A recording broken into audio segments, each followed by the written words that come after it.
Welcome to the Niche Pursuits podcast. Today we are joined by Kyle Roof. Kyle is an on-page SEO master, and what we have in store for us today is a masterclass in on-page SEO.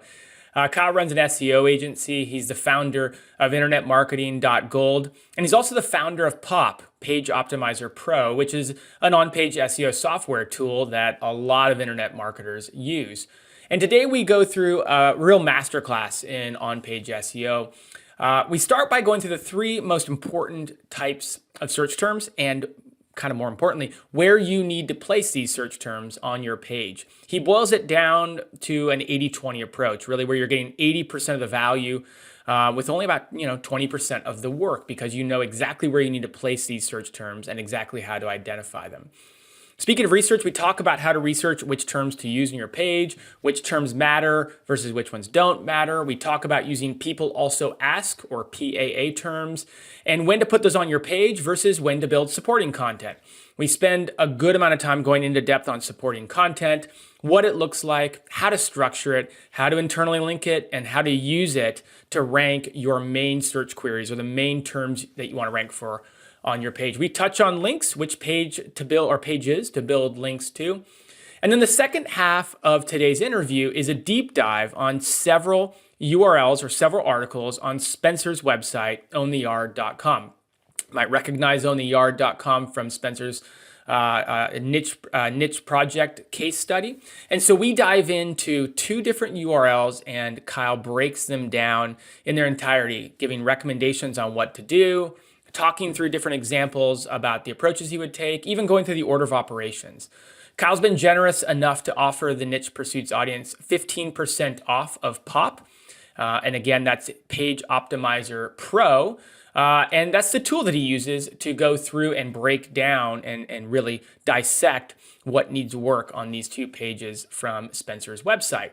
So again, really a good interview. If you're interested in on-page SEO, you're going to get a masterclass in that today. You can also take advantage of the 15% discount with PageOptimizer Pro. Hope you enjoy today's on-page masterclass. And without further ado, let's dive in.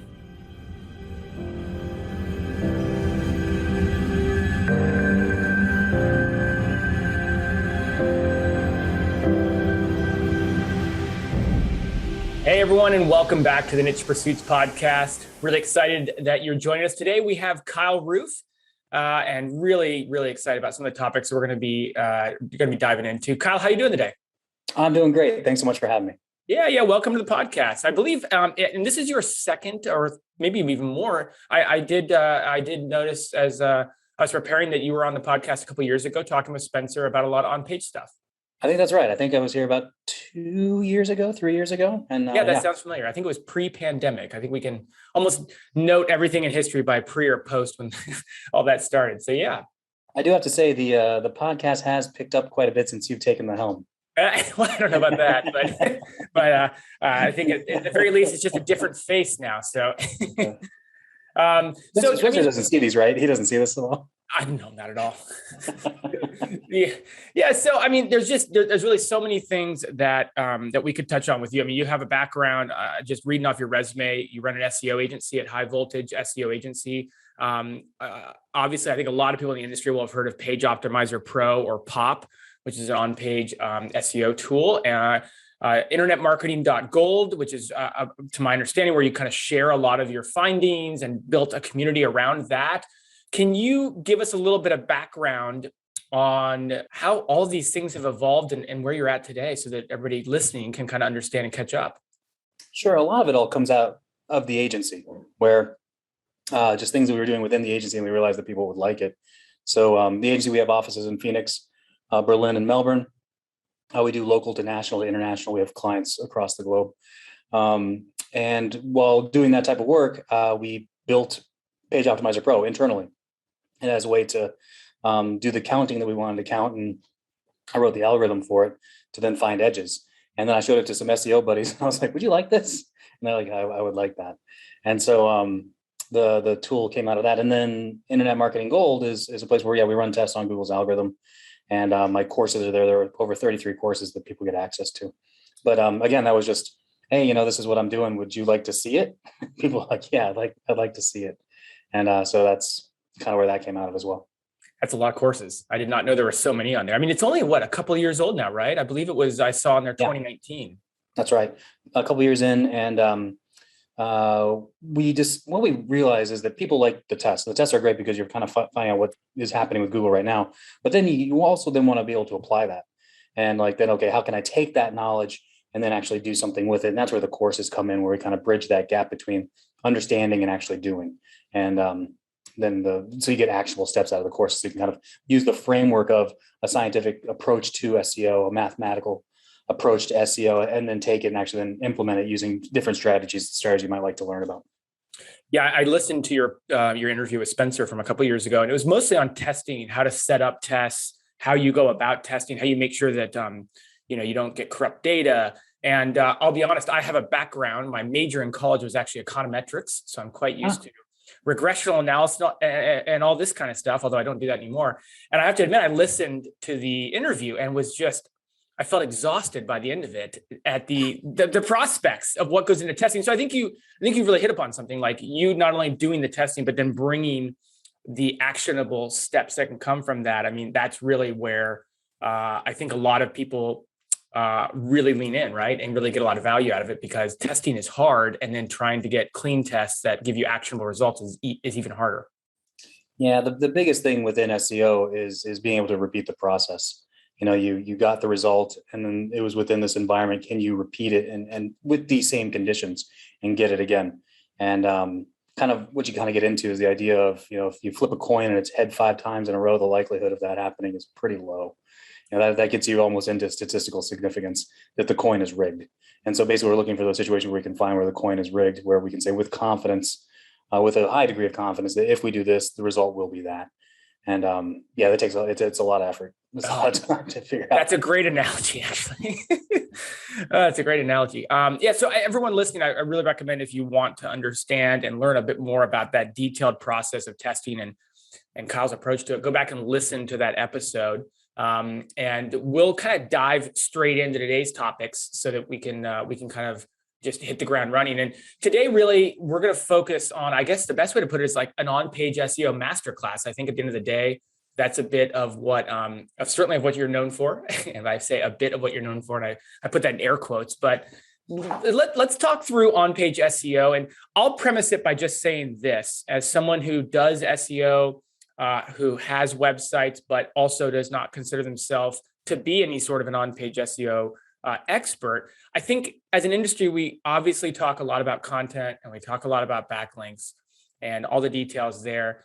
And I don't want to say we paper over the cracks with on-page SEO, but I think there's this void of, I know I need to be focusing on on-page SEO, but what do I do? But where do I go? But what are the details there? So I think today's going to be a really great deep dive into it. And I just thought I'd kind of surface that question, that topic, by asking you to start off with, why such a focus? Why is it so important to focus on-page SEO when we spend so much time talking about other things like content and backlinks? Well, I think that still to this day, the thing that will do the heaviest lifting for you in SEO is what you're putting on a page. It does the most, it has the biggest impact. And I like to think of backlinks to on-page kind of as driving a clutch. If you give it a little more gas, and then you would pull away. So the idea is that the more you do with the on-page, the less backlinks you will need. And so if you can dial in the on-page, you can really reduce the stress that comes into a lot of SEO. The other thing you run into is that the one thing that you control entirely is your own site. What you are putting on your site is something you have complete control over, and you have absolutely no control over backlinks. Once they're out into the ether, they are out there, and Google might like them, might not. Google might like them for a little bit, might not. But if you're focusing on page, that's the most evergreen thing you can do. And as you know, creating content is not cheap. So you want to also maximize the value you're getting out of the content that you're taking the time to create, because you want to be able to give Google something that it likes. Then kind of one of the bigger things, or the themes that when I speak, is that Google really can't read.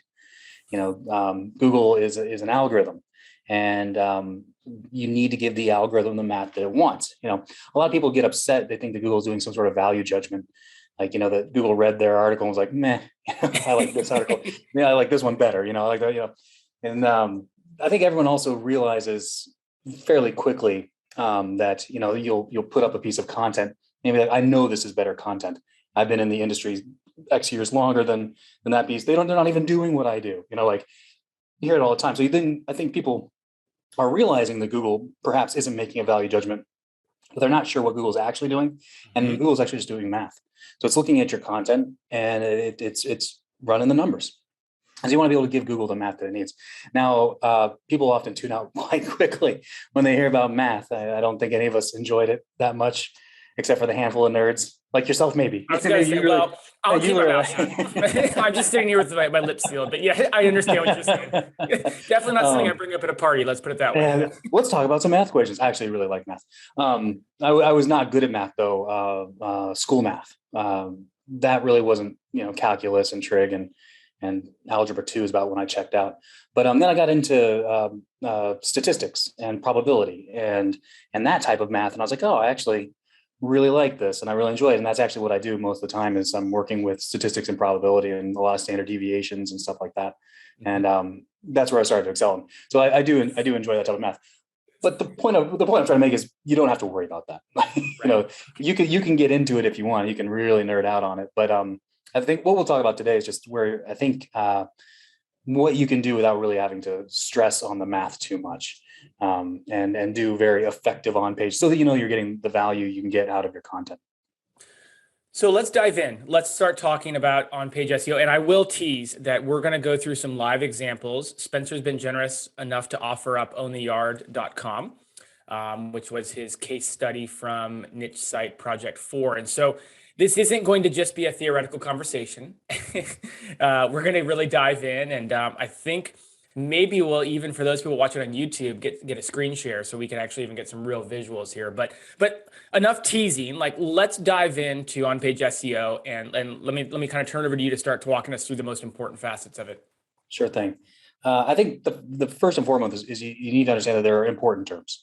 Google's looking for certain types of terms, and they're really kind of three categories. The one that everybody knows is your target keyword. The thing that you're trying to rank for. That is obviously one of the important terms. The other things are variations of that term.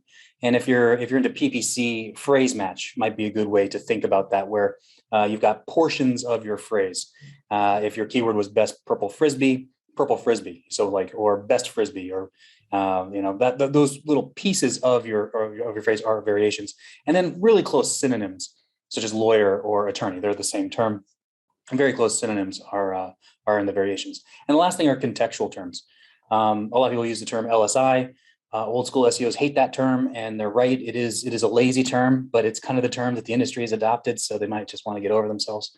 But what we're talking about are terms that give context and meaning to what you're talking about, because you can talk about the same concept, but in a lot of different ways, and have completely different meanings. Such as the example I give all the time is with a kitchen. Stove, sink, refrigerator. You're talking about an actual kitchen, but love, heart, family, celebration.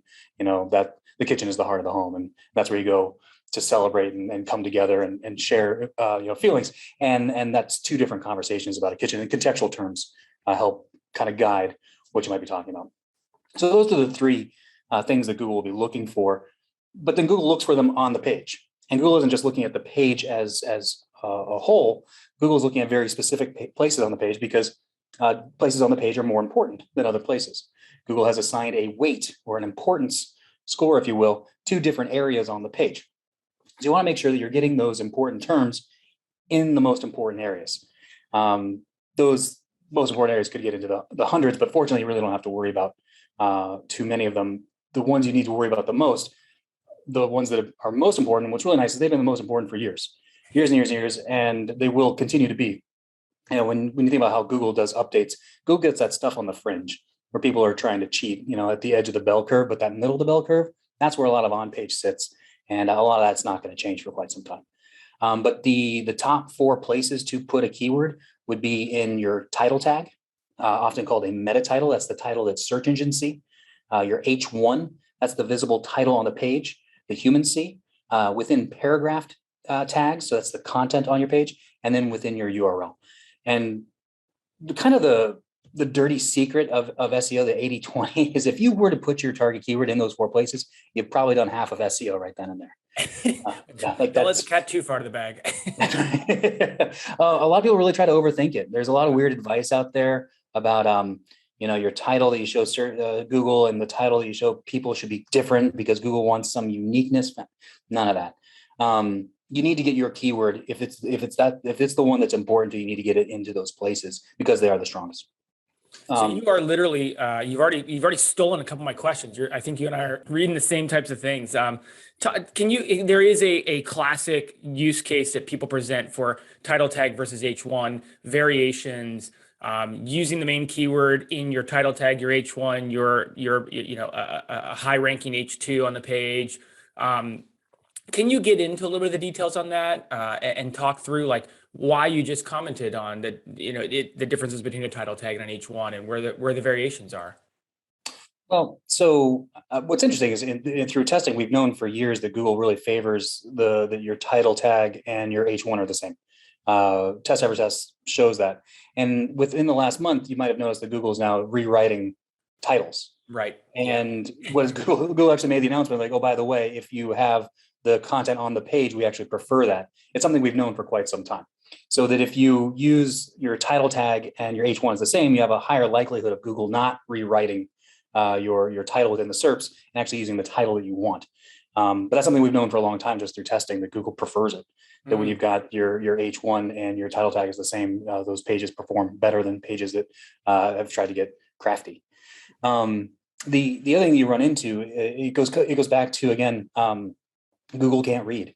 Google can't look at and be like, oh, this is a wonderful piece of content. This is so well written. Google isn't looking at any of those things. So you really have to make it obvious for Google what this is about. And the places that make it the most obvious are that group A, those strongest places to put your keyword in there. So you really need to get your keyword into those places. One caveat is that if you have an established page and it's ranking and it's bringing in traffic and it's bringing in ROI, don't change your URL. If you realize like, oh, I don't have my keyword in there, don't change that because you're giving Google a brand new page and then Google will refactor it and there's no guarantee you're going to get back to where you were. So you only want to do this on new pages going forward or a page that you might have just built and it's not doing anything yet. Yeah. That's okay. But on an established page, don't change your URLs. Yeah, good caveat. You might be touching on this a bit later, but it was another question I had written down for you and you've already kind of leaned in a bit to it. So I thought I'd present it now. There's a decent amount of confusion between topics or terms like LSI, TF-IDF, entities, semantically related. Can you try to help everyone maybe understand a bit the differences in these terms and which ones we should be talking about nowadays and why those terms are the right ones to use in today's context? What's really nice is that whichever tool you like to use for any of those. So if you're using some LSI tool or using a TF-IDF tool or using an entity tool or from some library or some API, what's really great is they all give you about the same terms. It doesn't really matter which perspective you come at. If you were to look at a giant bullseye, all those terms are probably within 70 or 80%, because they're all basically doing the same thing. Entities get a little more nouny than a lot of contextual terms because that's what entities are. Entities are things, person, place, object, and in Google's world, an event is also an entity or an organization. But the nice thing is that don't sweat it. I would use the tool that you like. The one that you like the best. The only thing that one thing I can really speak on with entities though, is that if you just put an entity on the page, let's say you use Google's NLP API, and it spits out entities. NLP is natural language processing. And Google has a tool and you can, they used to have a little free section. I think they just took that away. But you can sign up for POP and use it. We have that in the tool, but what it does is it spits out basically nouns. These are things that the Google understands that are on your page, concepts that are things that are on your page. And then it also gives a category for your content and then a confidence score of how confident they think that you're in that category. Well, if you were to take those terms and just put them on your page, they don't help you rank. They don't move rank at all. But something that we found that's interesting is that they do seem to help indexing. That pages that have more entity rich seem to index faster. So it could be something where it's kind of helping Google understand where to categorize this thing, this piece of content, and where to put it. And it's happier to put it into the index faster, but it's not necessarily anything that pushes rank. And that's specifically on the nouns or on the entities. On the other hand, when you get into LSI or you get into those contextual terms, you do see that pages that are using them will rank better, and that are more contextual term rich. I try to avoid using that term LSI because I know people hate it, but we're really just talking about contextual terms. Right. Yeah. Places that that have more term frequency with the contextual terms within those specific areas, so not just necessarily on the page, but within the areas that we talked about, they do rank better. Yeah. Okay. Okay, good. So going back to what you said earlier, the 80-20 is that they're important, but the exact term you use is probably less important. Yeah, for sure. I wouldn't get into the weeds on this particular tools give me these and this particular tools give me that. I would just what you're most comfortable using. They're going to be about the same, and you can compare them. I mean, it's just simply throwing things into an Excel sheet and just matching it up. And if you see that these are about the same, then that's about the same. Okay. Okay. Great. Something that I think I might have glossed over maybe too quickly was that, so we've got that group A, there is a group B. Okay. Of next most important. And those are your other H tags, your H2s, H3s, H4s. Those are usually the subheadings or for the different sections on your page. And the other thing that's super strong that gets into that group B is anchor text, the clickable text on a page. You can see these in table of contents. Where you can click and you go down on the page. That's clickable text on the page. That's a strong signal. Or it could be something that goes maybe to another page. Like if you like this, check that out. And you can have keywords in there. And that's also an extremely strong signal and kind of fall into that group B. Group C would be a lot of the old school stuff. Bold, italics, image alt. It has maybe a slight nudge, but not as much. You really want to focus on group A and group B more than anything, but those things do exist. And then maybe a group D, as I think about things that aren't seen, such as schema, open graph, which is what Facebook crawls and uses, and Google also crawls, HTML tags, those types of things that aren't really seen. If you're newer to SEO, don't even worry about those things. Modern CMS take care of the majority of that. It's the kind of thing if you want to move into maybe higher levels of SEO and want to get into some fringe SEO, you'd worry about that. But otherwise, really group A and group B is really all you have to really focus on. So schema is that far down the list, huh? Yeah. Show me that it works. You know what I mean? Don't ask me. I'm asking you. Yeah. I think there's some schema that works. Like I think you definitely want to get product schema up, and I think that could be a ranking factor. And then schema is important for medic or EAT considerations, expertise, authoritativeness, and trustworthiness, where you want to identify that you're an actual business and you want to identify that there are actual people. And you can do that with schema. So you can say, this is our organization, or this is our local business. This is our founder. This is our owner. That type of schema, I think, is great. And you should do for EAT considerations, but I don't think it's anything that's going to push any rank. In a backhanded way, it does. Because if you've done it and then somebody else drops because Google doesn't trust them and moves you up, then in a sense, that did help you rank. But I think it's more of it'll help you keep the rankings that you have. Right. Okay. Good clarification. Okay, that's great. One quick question for you on what you were talking about when it comes to Group C and Group D specifically. You're saying that these things like anchor text is important. It is in the Group B category, I think you had it in. And I've always thought that anchor text is really important when you're talking about an incoming link or a link to a page, and the anchor text is used to describe that page that the link is pointing to your page as. But what you're saying is it actually helps the page that it's on as well. Talk a little bit more about that. I've never heard about that before. Yeah, the clickable text on a page is a very strong signal. So putting your target keyword within anchor text or variations of it or contextual terms is a very good idea. And usually the easiest way to do that is through like a table of contents, because that'll be a jump link that's just going to come down on the page and not necessarily take anybody away from your page. The other way to do it is like a next and previous, if you have like an article type situation, you can put keywords within those next and previouses, those types of things. Yeah. But it's an extremely strong signal. Oh, okay. Great to learn. Good. Okay. So, a bit of a recap, we've got an 80-20 of SEO, which is Group A. And Group A is all about, title tag, H1, paragraph, getting your keyword throughout, these types of things, URL as well. And then we've got Group B, Group C, Group D. And group B is where you can put like those variations. So, you do a particular search for your target keyword, scroll to the bottom, you're going to see related searches. Those are often going to be variations of your target keyword. And those are great ideas. So you see ones like, oh, I really like that. That actually fits perfectly. That's a great idea for an H2, a different section on your site. Something else you could do. Oh, sorry, please. go ahead. I was going to say, please. just on that level, just one final question in this section for me is, you actually mentioned it, attorney, lawyer. How does one pick which one to use as their target keyword versus which one to use as a secondary or a variation? Do you use something like search volume? Do you try to deep dive the competitor analysis and determine which one is easier? Does it really matter when you know that they're very similar? How does one go about that? Yeah, and this actually comes up on some of the example pages too. Okay. But the one thing I think is a very important takeaway for a lot of people, especially if they're very new to SEO, is that the secret is hiding in plain sight. Google shows you what it likes, and Google really doesn't hide the ball. Google isn't getting crafty. So, when you do the search, so are you sure about that? I swear, all of us think they are. Lawyer Seattle or whatever term you like, right? Or what you're doing, do that search and then look at the titles that Google is presenting. And you'll usually see that the majority have gone one way or the other.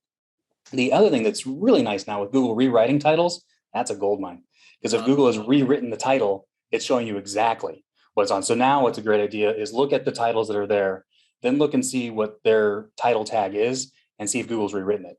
And if Google's rewritten it, that tells you exactly what Google wants. Oh, that's a very interesting point. You're exactly right. That is a way to make lemonade out of lemons when it comes to some of this title rewriting stuff that's happening right now. The thing that cracks me up when people are like, oh, it's Google's rewriting my titles. I'm like, yeah, Google just showed you exactly what Google wants. Go change your title. Well, easy. Easy fix. Yeah. Easy fix. It's like having a direct line with Google for the first time ever in many ways. Exactly. Super easy fix. But carry on. Okay. Yeah, getting your variations in those other sections is a great idea.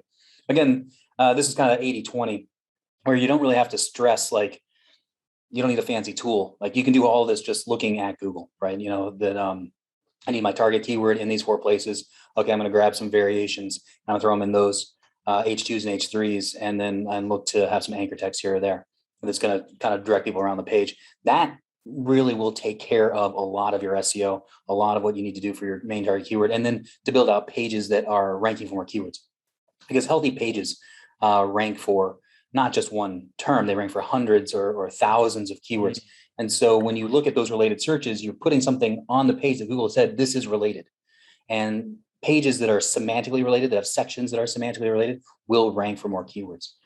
The only thing I would also throw in there is that, again, we're looking to try to rank for as many keywords as we can, or to be as healthy a page as we can. Get some of those people also ask questions. When you do your keyword and there's a section with questions, grab some of those questions and put them on the page as well. What's going to happen is you can pick up those featured snippets, or you can pick up those people also ask from those questions. And again, give your page the best opportunity to rank for more and more keywords. And it didn't require any fancy tools. We just looked at what Google was giving us, put it on the page, and bingo, bango, bongo. I think you're going to get a lot of bang for your buck out of your content. And the PAA, people also ask, is visible on practically, would you say it's visible on almost every search nowadays with Google? Pretty close. Like, sometimes if you're like a technical term or an acronym, sometimes you're not seeing them. But if you end up not getting one, simply turn your keyword into a question with like a who, what, when, where, why, and that almost always kicks one out for you. Good. Okay, great. And any tips on how to use those? People also ask questions, where to use them on the page. Do you literally use the exact question, or do you try to reframe it as a more of a topic, and remove the question aspect of it? I think that's completely up to how you want to take the page. If you want an opportunity to win the question, it's better to have the question, and have it as an H2 somewhere on the page. But it's not a bad technique at all to unquestion the question and use it as an H2, because you'll usually get, somebody's asked this question, right? That's where it came from. Yeah. So you got to figure the people that are interested in this topic have this need for this information. So you could just turn it into a section on your page, and you're going to get really good content. Now, what's really nice too is if you've done it this way, where you've used your related searches and you've used the people also ask, you should be writing good content. You should be answering those things. And this is kind of that intersection where people talk about that good copy and SEO copy are somehow two separate concepts. They're really not. If you've properly outlined, with Google showing you these are the sections that I'm interested in, and these are the questions that people want to know. If you then take those and build your page out of it, you're going to write great copy because Google has shown you that this is what people want. And then also it's not just what people want, Google likes it too. And so when you don't even have to worry about your counts on contextual terms or variations at that point, because you should be getting them in. You should be, because you've properly answered those sections that you've properly outlined for your page. Right. Okay. Now, I might be stealing your thunder, and if you're going to talk about this, stop me. But for me, here's the big question I always have. It is what it seems to always boil down to it for me is, do I take some of these people also ask questions and include them in our article, or are they their own article? And how do I know what Google wants? So this is just a judgment call. If it makes sense to have it on the page, it's not going to distract from, say, your sales pitch or, what you want people to do next. And if it makes sense, get this on the page, then totally do it. And put it on your target page. But you're 100% right. You're going to find a bunch that don't quite fit. That are just a little off, wouldn't really make sense with the point of the page. Hang on to those and then use them to create their own pages. So you have a question, answer the question, 500 words or so. Don't worry about SEOing it. You're just answering it and you're getting it in your H1 and in your title tag. And what's great is that those usually rank fairly quickly. And I like to do them in, say, groups of 5 to 7, interlink them together, and then link them all to one target page, one target page only. So you've decided, okay, I've got these 5 people also ask. They're not really good on the page, but they're great. Let's do them, answer them, put them up, link them together, link them to the target page. What's going to happen is they rank quickly. They start to bring in traffic. Now you're getting in the right type of traffic because they were related to your target keyword. And what you'll find is that sites that rank for more keywords do better. So while you're still kind of SEOing that target page, maybe you're building some backlinks or any other signals you like, while that's going on, you're actually raising the authority of your site. And each of those pages with the links that you did to the target page are all getting stronger. And then they're passing juice to each other. So they're all juicing up each other. You're creating this little engine of good on your own site. And you really did it without any SEO, because you really just put the question within the title and you didn't have to SEO anything at all. And now you're getting traffic. So you're getting keywords and traffic. So Google's now trusting your site more. You're building up your own authority through these things. You might see that sometimes they have zero search. Embrace zero search. Those are fantastic because nobody's going after them. You can throw a page, you can get it on page 1 quite quickly, page 1, page 2, no problem, without doing any SEO. And you're going to start getting impressions, you start getting traffic. And it's a fantastic technique. How do we structure the single articles? You talked about building maybe 5 to 7. You like that number of 5 to 7 contextually related supporting articles based on these kind of people also ask queries. How do we build those pages out? You talked about making sure that question is in the H1, but is it a similar structure of H2s and H3s, or is it a 500 word kind of just dump in essence on the specific topic and don't overthink it in terms of structure? I want to get these out as quickly as I can. And I want them to rank really without doing anything. So I'm just going to put them up quickly. I'm going to answer them. I'm going to put them up. I'm not going to SEO them other than making sure that I've got the question exactly as I want it within the title tag and within the H1. I want to gain keywords from Google without SEO. And one of the reasons you want to do that is that, when you do something that kind of takes you out of whatever your natural tier would be or your strength level, you're relying now on Google's blessing. Google has given you something. I've never heard those two words used together. Yeah. Google also taketh away. Yes. I've heard about that. And I want to avoid those situations. And what I believe actually is that Google really isn't penalizing you. Like when people I got slapped, I think Google just took away whatever the boost was and dropped you back down just to wherever you belong. And so what you want to do is you want to slowly raise where you belong. And you want to raise your authority. And the way to do that is through putting out this content that Google will trust you immediately without any SEO. And if you can do that, you can build out this content. So you build a moat around your site so that as updates happen, you don't get affected as much. You can really decrease volatility and more evergreen long-term growth. So keep doing the SEO you're doing. This would be then the layer you're adding in, one to support that target page, but then also to support your entire site. Yeah, to raise credibility or authority or whatever word you want to use there. Yeah. You touched on zero search. Um, I hear this question a decent amount, so I'll ask it right now. How do you find zero search terms? How do you embrace zero search, especially if you're someone maybe who relies maybe a little too heavily on keyword research tools and that sort of thing? Well, if you just do that, the turn your keyword into a question, you're going to get, several people also ask. If you throw any of those into a tool, they're almost always going to come back with zeros. Or even if you put them into keyword planner or something like that, you're going to come back with zeros on them. And that's an actual impossibility. There's no way. It's like Google isn't making these things Yeah. up, right?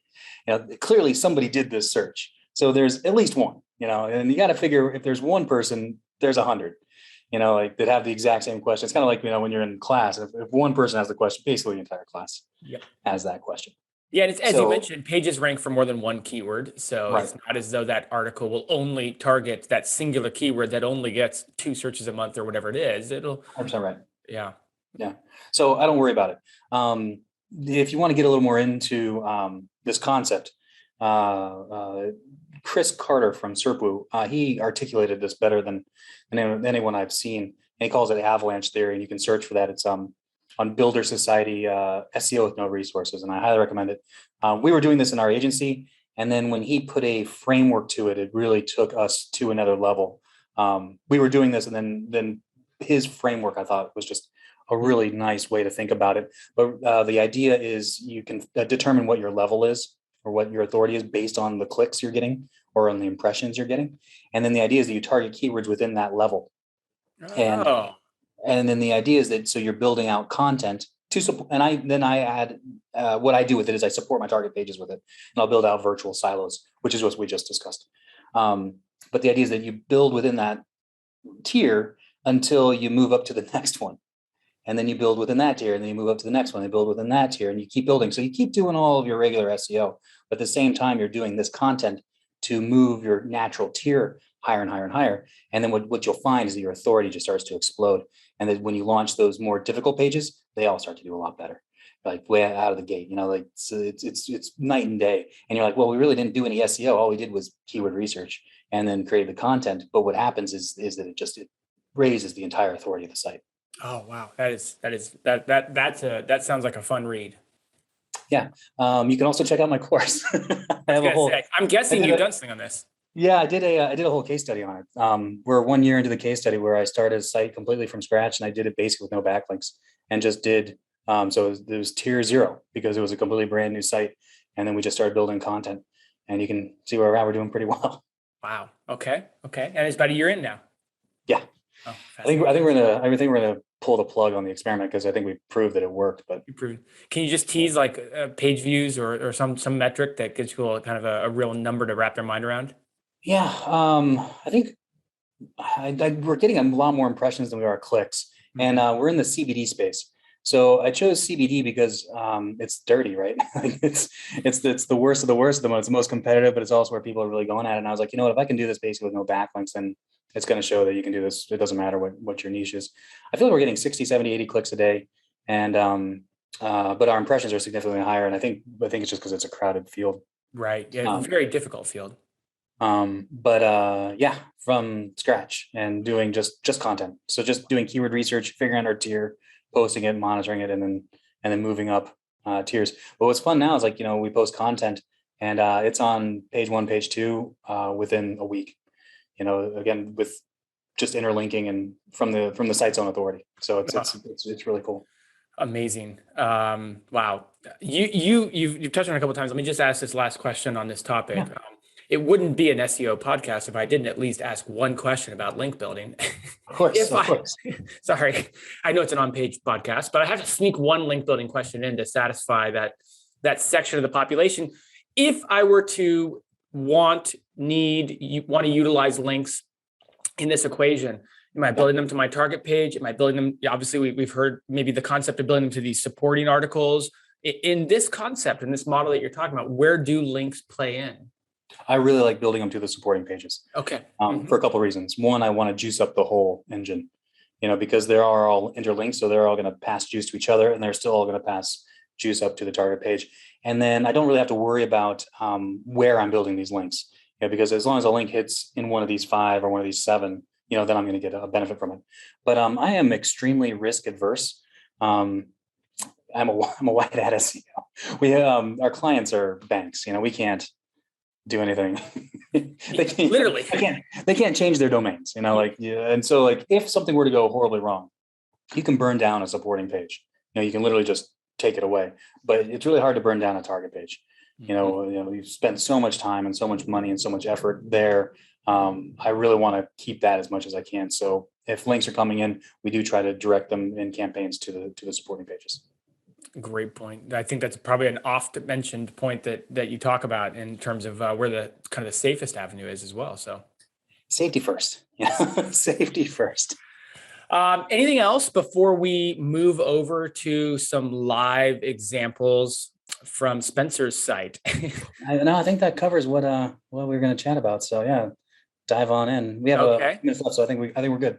Okay. Yeah. So let's transition. I mean, as we kind of teased at the outset, Spencer has owntheyard.com, and we've gone through, and you and I've gone back and forth with Spencer as well, and I'm sure Spencer will be tuning in to kind of get some of the tips for his site here.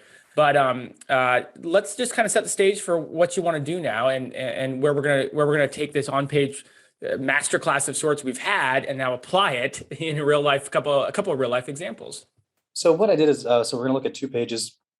I threw them into Pop just so we could get counts and get a feel for what's going on. And for those that are on the podcast, don't worry. Seeing the reports isn't necessary. We'll talk about everything that we're. Unless you're a math nerd like me, you're just going to love seeing all the numbers pop up. But. People get very intimidated by the numbers. But yeah, maybe it's better if you're on the podcast and not the YouTube then. Right. But we'll go through it, and what I'll just do is I'll pick out the things or how I would approach looking at the information that's there and where these pages are at, and what I would do. Great. Okay, great. Good. And we'll talk more about, I do have a couple questions for you about Pop specifically, the tool itself, that maybe I'll lace in, or we'll come back to at the very end. So sounds good. All right, I'll click to share my screen. All right, let me know when you can see my screen. I've got it here. We're talking about ping pong tables and yards. All right, let's start with yard. So obviously I've done these in advance. One thing, if I can mention on Pop, is that we used to have, well, we still have, we have like a wizard that gives you kind of complete control over input or output. But just over this last weekend, we just launched a version where it's just a 1-page input, basically put in your keyword, your location, your language, and that's about it. And then you get this report. The report, just as a quick overview, there's a section for your search engine title. So we talked about the most important places is your title tag, your page title, that's your H1, your subheadings, those are your H2s and H3s, and then your main content. And that's obviously your paragraph tags. And then within each of those sections, we have an important terms range. So the amount of time you want to get your important terms within that particular section. So in this example, search engine title has a range of 2 to 5. That's the important terms we have that are our target keyword, our variations, our contextual terms that Pop has pulled out that it likes the most. We want to get those within that particular range. And then same with the subheadings and with the main content. So for this particular page, some backstory here. So this page is ranking for how to level a yard, and it's ranking number 8, and that gets nearly 6,000 searches a month, 5.9K. So the first thing I want to say, and this is for anybody that's doing any kind of SEO, is that when you're on page 1, when you're ranking well, you want to go low and slow. I wouldn't jump into any tool or any advice and do 30 things at once, because it's much more likely that you're going to do something that's going to cause things to drop than to see any improvement. So you want to do small things at a time, so you can keep a very close eye on things. So you can roll them back if you feel like you've done something detrimental. The first thing is that when you do this particular search, how to level a yard. For example, on the page, the URL is how to level your backyard, and I think that's also the title that's on the page as well as backyard. And so the first thing is you want to think about, like, is backyard and yard, are they the same thing? And in this case, it looks like it. It looks like they are. I would just keep a close eye on that because Google can change. So if you do the search as it is, you can see that basically Google's alternating between yard and backyard. That tells me it's the same term and Google doesn't care. It's not really favoring one or the other, but that's the kind of thing that maybe quarterly I would keep an eye on. And is that kind of going back to that question I had earlier about lawyer versus attorney and Exactly. and if they might switch down the road, they could actually start to favor one down the road. 100%. And those things actually do change. Where Google was like just all about lawyer and then all of a sudden it switched to attorney. Those things do actually happen. So in this particular case, yard and backyard look like the exact same term. Because you can look at the title tags, you can see that they're basically alternating through the SERPs. I would just keep an eye on it. And then all of a sudden one day you wake up and it's all backyard, then you realize, oh, Google's changed its mind and now likes backyard instead of yard. One thing that I would mention is that there's this term lawn, and we don't have that within our title or our H1.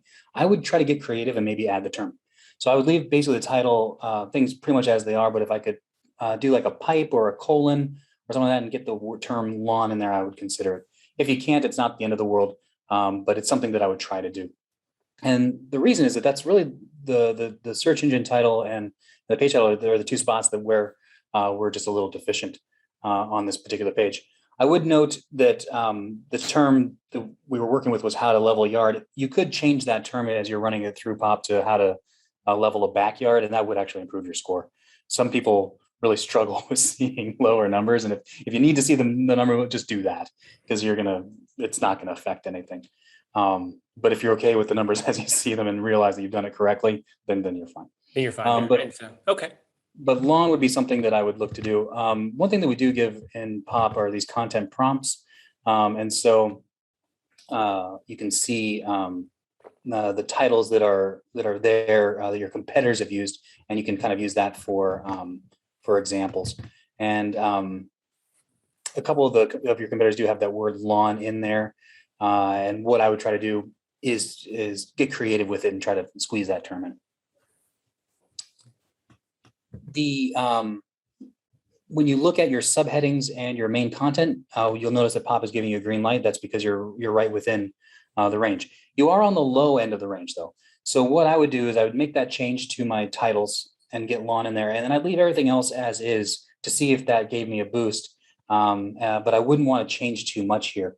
But what I would do is work on those supporting pages, the things that we talked about, creating the supporting pages for this particular site, and I would get those from the people also ask. POP actually does provide those for your target keywords, so you can actually see that also within the content prompts, like how much does the cost, for example, how do you level an uneven yard, how do you do it cheaply, how do you do it manually. So concepts with manually or cost or a low cost would be terms I would look at to create supporting content out of. And also, if you look at the related keywords, you can also pull from that as well. Talking about a pool would be something you could get into, talking about pavers, talking about sand, doing things by hand. Those are all great concepts. I think you get a lot of term concepts out of there and create a lot of very useful content that people are clearly interested in and looking for. And I would create my supporting content out of that. So I'd get lawn in there, I'd leave everything else as is, and then I would build out a silo of supporting pages, linking them up, linking them together, and see if that gave me the push up. And so either determine if it fits in this article on how to level a yard, maybe how to level uneven ground. I'm looking at one of the related keywords that seems to be very similar to how to level a yard and, worthy of touching on here, but maybe, how to level a yard for a pool, that might be a completely different supporting topic that you might write on and then link back, as you talked about, up to this page right here. But one thing you do want to be a little bit careful with when you're looking at these related keywords and the related questions is that they often are pretty close to the target keyword. I try to avoid using the target keyword when possible. So I would maybe change things up just a little bit, just so I don't run into any kind of cannibalization issues, because those can really happen. So I would tweak it just a bit, but not too much. And just using these concepts, I think, is what you would want to do. Exactly. I, if I can just double down on that, because I see this happen a decent amount, at least in the queries I do. You'll see, let's use this as an example, but you'll see how to level a yard. And then you'll see pages that are ranking that are how to level a yard for a pool, how to level a yard for a patio, how to level a yard for grass, how to level a yard for I'm just making stuff up now, a swing set. And every H2 is that. Obviously it depends, right? Like it depends on the query, but you touched on it. Like all of those in one world could be their own article, but then they would all be cannibalizing, in theory, the idea of how to level a yard. So is it really just about digging into the specifics on that article, or are there any general tips you have found in your testing that can help guide that situation? Yeah, you want to see if the terms are related. So you got your primary keyword, how to level a yard. Is this like how to level a yard for a pool? Is that a secondary keyword? Is that pool term a secondary keyword to the primary? And how you do that is you do the search for the pool and you see if new pages come up, or if that original set of pages comes up. If it's all the yard level pages, are they pretty much coming up, or are you getting a completely new set of pages that are all just pool related? Then they're separate terms. Yep. And so you want to do the searches and see what sites come up. And if the same sites are coming up as the original, then they're secondary. That means you can win it on that target page. But if you see that new sites are coming up or new pages are coming up, then they're not something that you want to work together in tandem, like on the same page, and you would need a separate page for them. The answer is right in front of you. That's what you've been saying. Exactly right. Yeah. And again, it doesn't take a fancy tool. It just takes 10, 15 minutes on Google. Right. Clicking around a bit. Okay. But for this particular page then, so I'd see how it went with lawn. I'd see how it went with my silo. That's going to take a little bit of time. That's a couple months worth of work. When you think about logistically getting 5 to 7 articles, the keyword research, getting them linked together, getting through whatever webmaster issues you have, give yourself 6 weeks on that. You're then going to want to give yourself a few cache dates. You want to make sure that all of those things can cache and get seen by Google and perform. So we're looking at a month there. So right around that time, that's when I would look at, if I didn't get any movement and I can see that everything's cached and Google is crawling, I'm still not getting any more love. Remember, you were on the low end for your subheadings and your main content. Then I would look to add sections to get those numbers up. And I would try to push them more towards the middle range than just kind of scraping in kind of where they are right now on the very low end. So that's the approach that I would take for this particular page. I think it's really valuable that you kind of walked through the steps, because you can look at a report like this, or you can even, again, like you said, if you don't have POP and you're kind of doing a lot of it manually, you can find a lot of maybe gaps between where your article is and other articles, but knowing maybe the order of operations, or at least how to interpret some of these things, and then understanding logically how to approach it from an operations, from an order standpoint, that's really valuable to hear, because it's so easy to just open up one of these and just go through and try to get everything green, as it were. But really what you underscored is, hey, the supporting content is really the biggest gap here. And the other stuff is almost secondary in comparison. Yeah, I totally agree. Yeah, cool to move on to the next page. Let's do it. Yeah. And this would be, we're going from like a how-to type of article now into a real affiliate style keyword, a best of, targeting like an affiliate topic. So that'll be a good transition to see both sides. Yeah. So the target keyword here is best outdoor ping pong table. And you'll notice, for those that can see, the scores are different. So the score on the first one was a 59.8. And that's actually super close. That's not too far to get things up. But the score on this other one is 30. And keep in mind, those scores, they're relative to this report, meaning how well have you followed the recommendations. POP has on the custom side more data than you could possibly hope to see in SEO. And what we've done on this side is we've run another algorithm and said, if we were making these decisions, this is what we would do. The idea of you could do all the decisions on your own, and then within the POP Pro reports, this essentially we've taken all of that data, crunched it down to this to kind of help you make some decisions. So the scores here are just how well have you followed those particular recommendations. You can see the score for the ping pong table page is much lower. It's at a 30.2, which means there's more work that we can do here.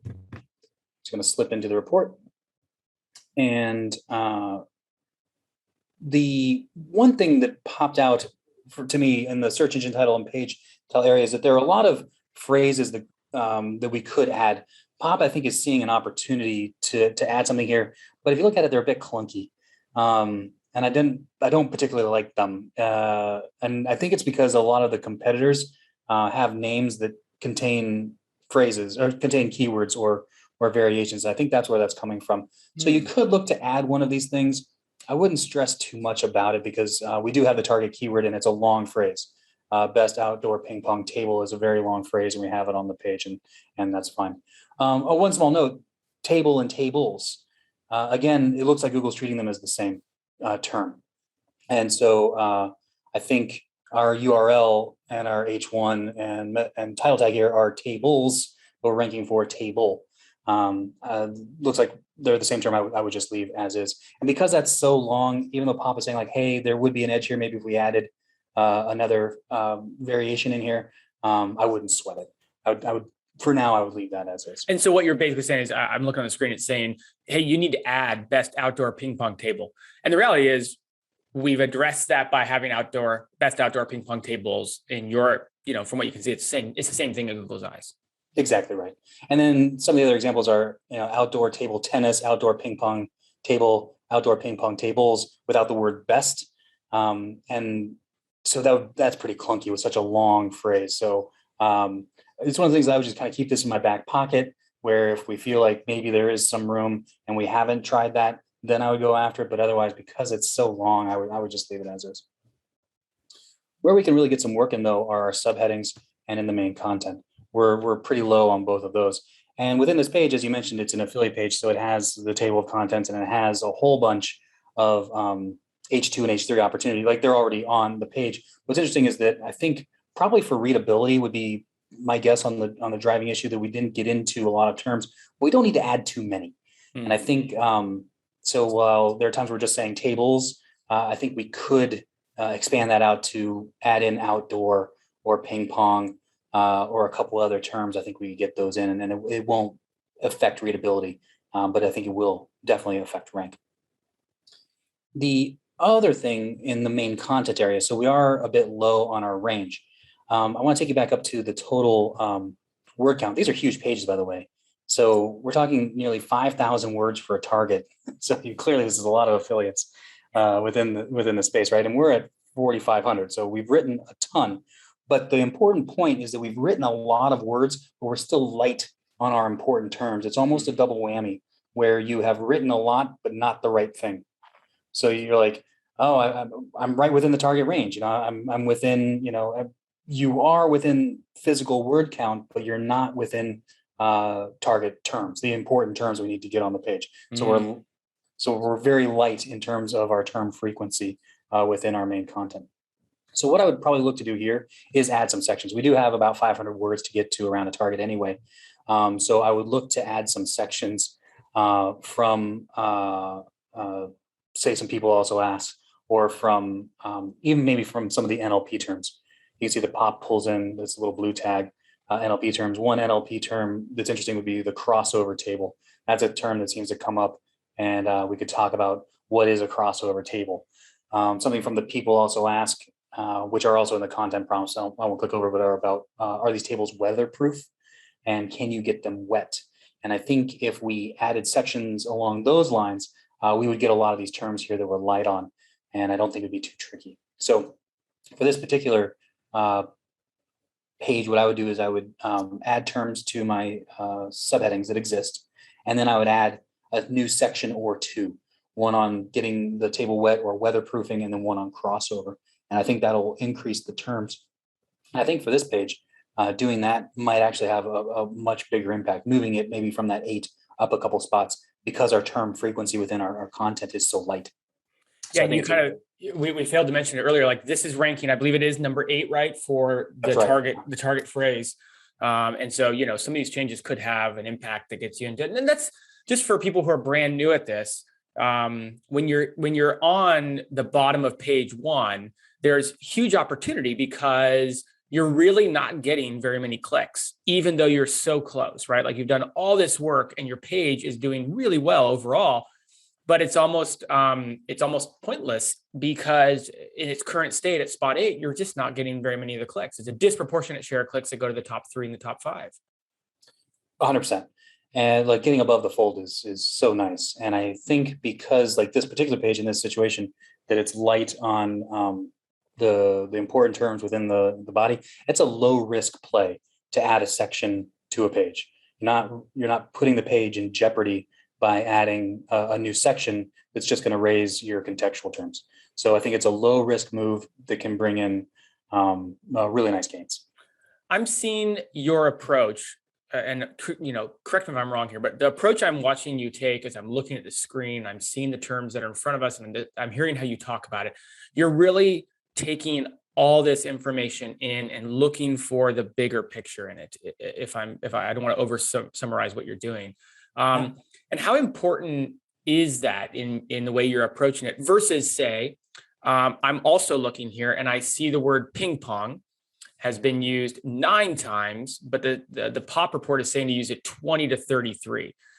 Am I better approaching this report from the high level and trying to find the broad areas where I can maybe add some content or make adjustments? And how different is that compared to just going in and saying, okay, Command F, I've got ping pong on here 9 times. Let's get this up to 20. And then I can check that box off. Like there's 2 different approaches in many ways. I know people that do that, and they're actually pretty successful. But okay, I didn't expect you to say that. I think that would drive me insane. That's not the way that I necessarily want to do it. I think if you looked at it from the subheadings first, you're going to get those sections with these better counts. And then what happens is then come in for an SEO edit after, and then you're just tweaking a word here and there, rather than looking at the content that you have and trying to jam ping pong table in 9 more times or 10 more times or whatever you need. I would look at sections first, build out those sections, tweak those, like get the content or add content to those sections, and then do an SEO edit afterwards. And then you can, if you, hey, we need to bump this up just a couple of times, it's usually a lot easier to do it that way. Okay. I think we've all seen pages where it sure looks like they've taken a report like this very literally. For sure. They read like it. And I think it's obvious, but I'll at least just stay it like these reports aren't really trying to detract from readability as much as they're trying to understand the math behind what topics Google really needs to see addressed. 100%. And as I mentioned before, if you do it from the perspective of let's outline this page and then write, you're going to write a better page. But I think everybody remembers 6th grade when they were told to do that and they didn't do it. And then they just wrote a terrible essay, and you're like, oh, I really should have outlined it. And then you get to the next one. And you're like, I should outline this one. And you still don't do it. And you still write a terrible essay. It's the same thing as adults with our web pages. So I think we just sit down, we just try to start writing. And you really end up with a god awful mess for humans and then also for Google as well. So that outlining structure of the page, I think, is mission critical, because you're gonna get close to these counts when you do it that way. And then it's just a small SEO edit at the end to make sure you're giving them the algorithm the math that it needs. Let's walk through the exercise again on this one, because we talked about you highlighted in the how to level a yard example earlier that there was a need for additional supporting content. Do you see that need here? And how are you evaluating that when it comes to the ping pong table article?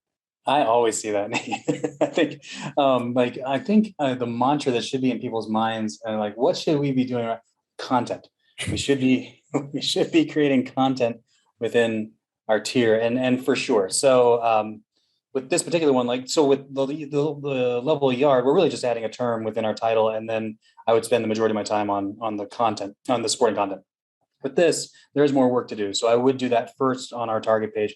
But then the next thing I'm doing once that's done is creating out those supporting pages. And so if we head over to the content prompts, can you keep the ping pong table outside?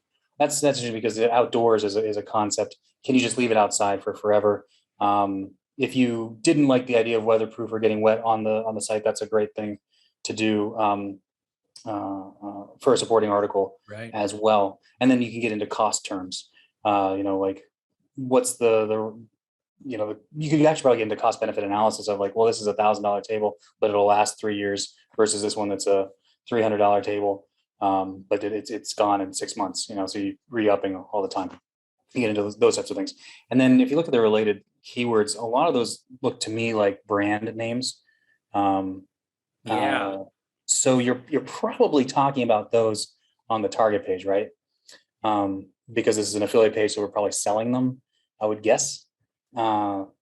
So those are probably going on already onto the target page, and those would be good H2s and H3s, because then you could win them pretty easily by optimizing for that. What is the best ping pong table? Let me ask you a tough question about that. Yeah, Let's say Spencer is the world's expert on ping pong tables, right? might And be. of course, I'm sure he is. And let's say Spencer knows for a fact, because he's the expert, that the Joomla outdoor ping pong table is not even worth a mention in a buying guide. It's a terrible table, and he is strongly opinion about that. He knows that it's a terrible table, and he doesn't mention it. But here we see, and again, I'm reading from the report, that it's a keyword that looks like it has importance. It's a brand that it looks like probably a lot of other people are referencing. Obviously, I'm having fun with the idea of it, but you get the point. Like, when you're missing a brand on an affiliate keyword, or you're missing something that others are addressing, but you don't think is important, and expert-wise, you don't think it should be on the page, how do you address that? Well, you do the article separately. All reviews don't have to be good reviews. So do a negative review, or not a negative review, an honest um, uh, review of that particular thing. But then on the page, as you're like, where's Joomla? Where's the Joomla thing? And now you're linking, you're getting that anchor text on the page, and you're linking now to another page on your site. So you're getting it in that very strong area. You still have a chance to win it on that page, or on the page that you specifically built for it for that particular review. That's really good. That's really good. I have to say, that's really good. That's a great way to approach it. So in essence, our on-page SEO class boils down to a lot of content, really. I mean, it really does come down to supporting content is almost your best friend in on-page SEO. I don't want to bury the lead there, but that's certainly a big takeaway that I wasn't expecting to get from today. And time-wise, like if you're just getting into it and you've kind of identified where your tier is and you start to go, 2-3 months is usually a pretty fair amount of time to give it. And once you kind of hit that month 3, month 4, you'll see some nice gains. That's about how it goes. So PageOptimizer Pro is the tool we're using here. And, talk a little bit about this tool and how people can access it. Is it something where is a software that you can use on an ongoing basis and you run pages on your website? Can you also use it to plan out content so you don't run into these issues after you publish content? How are people, what's the use case for most people when it comes to POP?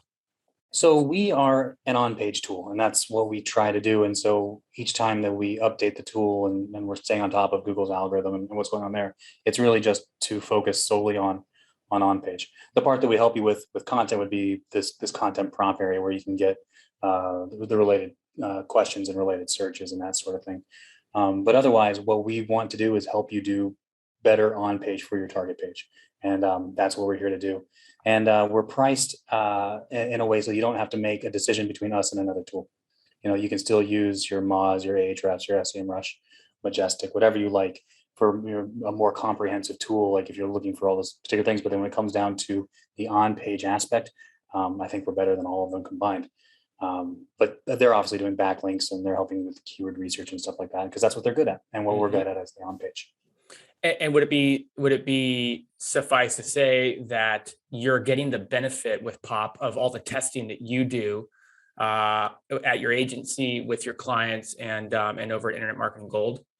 That's right. And something we didn't mention, I also have a US patent on if something is or is not a ranking factor within Google's algorithm, and all that gets wrapped up into the research that we do and what we spit out. And we're running these tests constantly to make sure that we're giving accurate information. Oh, wow, that's wonderful. Well, we have a discount for people who are listening to take advantage of POP, and we'll include that in the show notes and make sure that people have that to take advantage of. Sorry. I think, are there any other ways that we didn't go through today with these examples that, like any high level ways that people are also using POP to kind of win on page? Well, yeah, I mean, going through their top level pages is the way to go. The one other thing that you would do is, so from time to time, one of those supporting pages is going to take off. Mm-hmm. You put it up, you thought it was a 0 search. It turns out it's a 2000 search, and you're on page, bottom of page 1. So what people often do there is they'll pop those pages then. So when I mentioned before that you didn't do any of the on page, you circle back, leave it where it lives within its supporting structure, but then do on page optimization for that. and then build out a supporting set for it. And because now it's performing as a rock star. So you want to pump it up. So yeah, so then you'd go back through your supporting pages that are doing well and pop them as well. Yeah, sorry, I didn't ask the question very well, but you grabbed it and ran with it. That was really what I was trying to say. Is if I'm gonna sign up for pop, what's my best use case there? It's going after these keywords, kind of the keywords, kind of like what we did with Spencer's example here. But then you kind of even ran with it further and said, hey, now go into some of those supporting pages and even optimize those. Because some of them are going to take off. Some of them, you think, wow, this has 10 searches, and that's really what it has. But more often than not, it says 10 searches and it's a few hundred or even a few thousand. Right. And that's great. And then that's an opportunity to then, you've already got this thing that's doing pretty well. Go back through and do a little more scientific work on it with pop, and then it'll rank a little bit better. Oh man. The true definition of rabbit trail comes to mind right now. It seems like an endless amount of optimization opportunities that you can probably discover for a site that you have. For sure. As we wrap up, any final thoughts? Anything that we didn't touch on that you think is really important? I mean, we touched on so much. I would almost. I'm looking back over. I wouldn't even want to try to recap everything we talked about. We'd be here for another 20 minutes. But any big topics that that you think are important to kind of wrap us up with? I mean, I think we hit it all. I think some of the bigger concepts are the secrets hiding in plain sight. Google shows you what it likes. Don't try to teach Google something new. Like let Google guide you into where you can create pages that are going to do pretty well. You don't need to use pop to be successful. You can do what we talked about, some of the high level stuff where you're putting your target keyword in that group A, your variations in your group B, and you're building out supporting pages. And for a lot of people, that's all you need to do. For a lot of niches, that's all you need to do. Once you feel that things are getting a little more competitive, or you want to kind of step things up a bit, that's where pop would come in, where then you can get a little more information about your target pages and what you want to do to satisfy the algorithm. But you definitely don't need it. You can be very successful without it. And I think if you follow the stuff we talked about first, I think most people will do very well with that. And then once you kind of want to step that up to the next level, that's where you can jump in and do pop. Yep, jump in and optimize it even further. And I think you ought to coin the phrase Google blessing. I also like that a lot. Google gave you a blessing. Google take it away. And Google take it away. It's funny. Nobody thinks about it as a blessing. Everyone thinks like, oh, I did this. I optimized this page and I did this backlink and now I'm on page one. But then once they drop off page one, well, that was Google. Google did. That was all Google's fault. I run a marketing agency, and I've had to have the conversation a couple of times with clients, and I've had to say, with all due respect, we really shouldn't have been ranking for that keyword to begin with. Yeah, right. That's a fun combo, right? Yeah, and it was good while it lasted, but the page is probably ranking for about the type of stuff it should be at this point. Let's be honest. 100% correct. Oh my God. That's the Google blessing right there. Yeah, exactly. Like we were really getting something and we don't know why. And Google didn't know why either. And then Google figured out they shouldn't have given it. Yep. And then, so yeah, that's the true definition of Google. And that's also Google taketh away. Well, we could probably end and wrap up there. Kyle, thank you so much for bringing just so many great insights and laying it out in such a simple fashion that we can all follow. I really appreciate it. It's been a real pleasure and a real treat to get to talk to you today. So thank you for joining us. Thanks so much for having me. It was a lot of fun. I enjoyed it. Yeah. All right. Until next time.